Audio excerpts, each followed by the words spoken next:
Local sheriffs are applauding Governor Bentley's decision to keep Syrian refugees out of Alabama. News 5's Pat Peterson talked to Baldwin County Sheriff about the governor's order and how his department is monitoring federal and state law enforcement bulletins for potential terrorist threats. The central Gulf Coast is an unlikely target for a major terrorist attack. We also have to be just as diligent as a New York City or as a Los Angeles, California.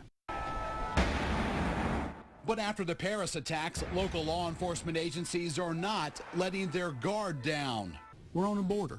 We border the Gulf of Mexico.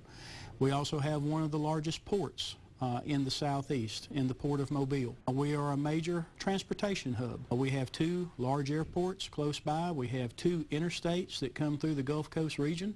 Local police agencies need to be prepared because they're the first to respond to terrorist attacks. In Paris, when the calls first came in, it was the local police and the local constables that were the first on the scene, not the military. Sheriff Hosmack says Governor Bentley is doing the right thing by refusing to allow Syrian refugees to relocate here.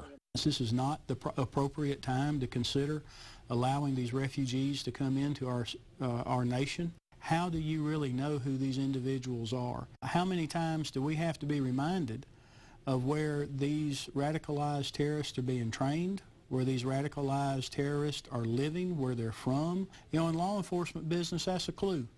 And right now, all clues are shown that Syria is a terrorist state. The sheriff says his office is in regular contact with state and federal authorities when credible terrorist threats are reported.